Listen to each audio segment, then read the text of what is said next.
Well, speaking of returns, we got a huge return this week on Monday Night Raw. That's true. There was a big return. Nia Jax, my queen, she finally returned to WWE after a That's true. long time away. Your And she favorite, your closed the favorite show. woman. She main evented as she deserves.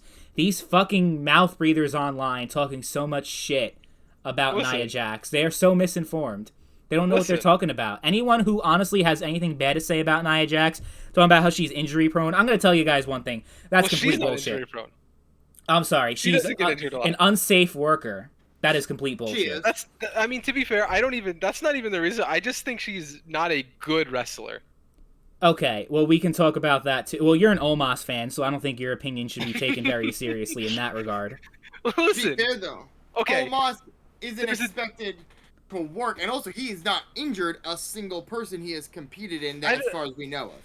Okay, here's the thing about Nia Jax's injuries. Did you guys see Asuka going after the fans that were? Yes, and I completely agree with her and with you. Like, I don't give a shit anymore about injuries. Like, they happen. It's wrestling. People are gonna get injured. She can be unsafe, but like at the same time, who am I to say that's unsafe? Look at the fucking bullshit wrestling that I watch. But that's Like- the one thing everyone's hung up on when it comes to Nia Jax's return. I just think she's not entertaining. Well, most people are saying, well, she's gonna fucking end so many careers and she's gonna injure so many people. Like that's the main thing I hear. But it's like funny because there are 3 major injuries that she has caused or has been responsible, whatever you want to say it. I mean, it's really an accident, but you know what I mean. So the big one, there was the 2 that she did against Kairi Sane. That was like the most famous one, the most recent Those one. ones were fucked up, to be fair.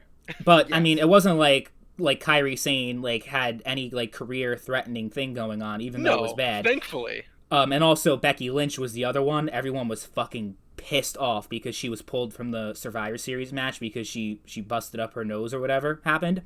But ironically, that really made her a star. Oh yeah, That shot of her bleeding. Yeah, without that, like she would have probably like done nothing. Honestly, like I like Becky Lynch, but like that probably would have been. She would have had that match at Survivor Series, and then what? Mm-hmm. She wouldn't have main evented WrestleMania. That's So- for sure. She wouldn't have won the fucking titles at WrestleMania. That's for sure. Yeah. But I think So, people like- kind of forget because remember back in 2016. But that's just talking in hindsight. Like that we know now what happened because of the injury. Do you remember years ago though? Everyone said the same exact thing about Seth Rollins because of the. Remember when Bret Hart called him an unsafe worker, and there were so many people Yeah. that said a lot of things about him because there were those three high profile incidents with Rollins. There was the match with Cena in 2015 that resulted in him Cena got his nose broken. Yeah. There was the Sting, the buckle bomb, the Sting that incident, yeah, and almost the ended his Balor. career, and then the Finn Balor one. There was also 3 incidents with Samoa Joe as well, and people don't really call him an unsafe worker. You don't hear anything about Oh that yeah, anymore. there was Tyson Kidd, obviously career-ending injury. Yep. To be fair, though, the Muscle Buster also got banned from WWE for a good portion of time because that was the move that ended Tyson Kidd's career. Which is funny because nothing like that ever happened during his entire run in TNA with the Muscle Yeah, Buster. it was literally a freak accident. And then It there was was. also there was a pretty Well, bad injury against Finn Balor in Takeover Dallas, if you guys remember that. Obviously, it wasn't like bad enough. I don't remember that. He wasn't actually. really on the shelf for very long, but it was pretty scary. Like he seemed like he was just like out. And then also, I'm sure you guys do remember the one with Seth Rollins when he put Rollins in the coquina clutch and his knee was fucked up and the whole match with Triple H, like he was still kind of working injured. Oh, yeah. At I Oh remember WrestleMania. yeah, that. okay, I remember that. I don't So- remember like much about that one. I remembered seeing the knee thing, but I didn't know if he actually got hurt during it. So if you go by pure it was during the coquina clutch that happened. Okay. So if you go by pure numbers, Nia Jax is not like injuring people exponentially more than other people that's have. why. That's why, like, when I actually sit and think about it, like, it is Well, the very problem- hypocritical for me to say anything about Nia Jax because I will defend Seth Rollins and say no, he's not an unsafe worker, or Yeah. Samoa Joe. And I would when say the think same about thing. It's all because I like them as wrestlers and I don't like Nia Jax. So for me, it's like, well, this is just for my reason and my reasoning to hate her. But no, I just think she's not. I think she's just a bad wrestler. Here's but I don't why I care like about Nia the Jax. injuries. I think Nia Jax she has such a unique presentation to her. and I think you're not wrong she there. I offers just a wish lot. she was better in the ring. That's all I wish. I wish she was a better, more entertaining worker. Oh, I think she's very entertaining, but to I each their think with own. the whole, for me, with the whole injury thing, like versus like Samoa Joe and Seth Rollins versus like the Nia injuries, is as you go through those injuries when they first happened, like the Becky one, you can count that was like realistically a freak accident. If you slow down the tape, you can tell it was a worked punch. It just Nia got too close to Becky's face and actually like drilled her. Yeah. But the Kyrie injuries were 100% avoidable. Like the one into the the turnbuckle, you can audibly hear Kyrie yelling that she is not set and ready for the move. Nia completely ignores her and just throws her into the corner. I mean, you're not wrong, but like the Seth Rollins injuries were the John Cena one, again, complete accident. Hard to avoid that. Like, it was just he got too close to his face, obviously made contact. The Sting was based on a pre-existing condition for Sting. Sting has come out and said that he already had spinal stenosis. So he's like, it didn't help the situation, but it's like wasn't Rollins' fault for the injury. Mm-hmm. And the Finn Balor one, if you watch it, Finn took the bump incorrectly. Well, yeah, that's the thing. Well, yeah. So Finn and Sting don't blame Seth Rollins for what happened, but guess what? Yes. Kyrie, Kyrie doesn't blame. She doesn't blame Nia Jax if you go by what Asuka said a few days ago. So I don't think there's any distinction between all those injuries if you think about it. I think there is when it's an injury that could be avoided. Well, they all could be avoided if they didn't do those moves. Every injury can be avoided if you think about it. But you're supposed to be able to set yourself up to limit the risk as much as possible. If you're completely ignoring, if your opponent is telling you they are not set and you are ignoring that is just you outright being a unsafe worker. Whether Kyrie blames her or not is one thing, but we all have ears, we all have eyes. You could see the move, and most of us aren't even wrestlers, and we could hear and see that she was not prepped and she was not ready to take the move, and Nia ignored that.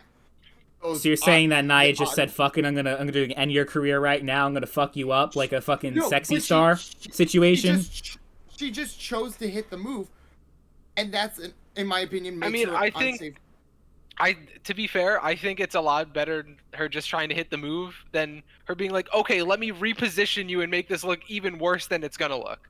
The thing is, she could have just tried to like figure out a way out. Like, that's the point of being a professional, in my opinion. If the move's not, well, yeah, like it was a fuck up on. It was obviously like a lapse of judgment on Nia Jax's part to just go ahead and do the move, but like also, that's the only incident of her being unprofessional like that I can think of. Any other injuries that she caused were legitimately just freak accidents. And let's also clarify, the reason why Nia Jax was let go in the first place had absolutely nothing to do with injuries or anything like that. That is true. It had to do with the fact that she wouldn't take the COVID vaccine, and she told this in an interview that she was sitting down with Vince McMahon, because back then they had vaccine requirements, like if you want to travel to other countries or whatever. Yeah, which is completely fair and she's like, valid, and a completely understandable reason. So she kept saying, "I'm not going to take the vaccine," and Vince was like, "Well, that's going to be a problem, pal. You know, you can't fill all your obligations," or whatever he said. That's the reason why she was let go. So now it had nothing to do with like her injury, her injuring people or anything like that. Now that's not really a thing. So yeah, people are just fucking idiots online, because like, okay, I just think though. That like for me, I just think she's not a good wrestler. Also, her Rumble appearance, nobody in that entire arena gave two shits that Nia showed up. That is true. I mean, if she wasn't a draw at all, they wouldn't have brought her back. They don't do charity. I don't know. Well, they also they also brought back like that's not. They brought back Karrion Kross. Shit. Okay, yeah, they did, but apparently that was. So Vince McMahon let Karrion Kross go. Triple H brought Karrion Kross back. Apparently Nia Jax being back was a Vince McMahon call, which is very interesting. Well, yeah, but all I'm saying is like. Oh, I think Nia Jax has a much better chance at keeping her job at this point than Karrion Kross does. Oh, I agree, because they just brought Nia Jax back. Karrion Kross, I can't tell you the last time that he's done anything. because most women, their style is very similar. They either have like a high flying or technical style. Yeah, Nia Jax may not have a style that necessarily appeals to a lot of people, but she's like the only woman that I can think of. The last one since you remember when Awesome Kong was in WWE and she was like this unstoppable monster. Like Nia Jax is really like the only one that you've had in the women's division that is kind of like fit that role of like a Mark Henry or a Big Show type wrestler for the women. So I think she does add a lot of value to the division, and I'm glad that she's back. And I mean that's fine. Like I don't disagree that she doesn't have like a presence or whatever about her just for like her being so different than the rest of the women's roster. I just wish that she was more entertaining and better Yeah. in the ring. And maybe she hasn't had a match since she came back yet. Maybe she can prove me wrong. I'd be willing to admit that I'm wrong. Yeah, like that's my thing, is that every time they tried to like build Nia as like this unstoppable monster, nothing about it made it entertaining. Like she never had that one opponent that ever made it feel entertaining. I mean, hell, they did it in the reverse order of having the Alexa Bliss Nia match, and they messed up, in my opinion, the heel and face roles in those. Oh, absolutely. Well, the Wasn't whole that thing was she was like that fat whole shaming story her. was I Yeah, was gonna say the whole story was that Nia Jax was being bullied by Alexa, Yeah, and then the crowd completely turned on her after she won. right. Like versus Awesome Kong, who always like was putting on really good matches, plus had that major rivalry with Gail Kim that helped put both of them on the map. I mean, help put the fucking women's division in TNA on the map. Yeah. Where in my opinion, Nia's not that person. And I mean, hell, if there was people, in my opinion, if she was a wanted like wrestler, she probably should have been shown up on AEW at some point, but she never did. Like even AEW's shitty women division didn't want her, in my opinion, because their women's division was hurting for women of some kind of talent that has been on Mania. Their women's division in AEW, they have plenty of good, talented women. They just don't use them. Yeah, but like, I don't think so that they weren't needing for anybody. I do feel like their main roster, like the main women's title needed that like monster heel, like that. Jade Cargill was kind of that for the TBS title, but you never really had that much for the women, except for Nyla Rose. I was gonna say, like, they could have within their own division. They just don't know how to book their own division. Yeah. Like they could have brought Nia Jax in, and it wouldn't, even if they wanted to, like, it wouldn't have helped. Which, I mean, I guess is your point, but I'm just saying that they don't know how to book women in AEW is all I'm saying. they definitely don't. Their women's champion is not much better in the ring than Nia Jax. Their women's... I'd rather Nia Jax over fucking... What's her fucking name? Paige. Yep. Yeah, I wouldn't. I would take Paige. I don't think Paige is that good anymore. I thought she was a lot better before her injuries, all her injuries, but I would still take Paige over Nia any day of the week. I'd much rather watch a Nia match than a Paige match, especially in 2023. I would rather stab my eyes out with rusted spoons than watch a Nia Jax match. We can make that happen. No. I could rust some spoons right now. I have other options to not just watch it. I can just use the bathroom during those matches.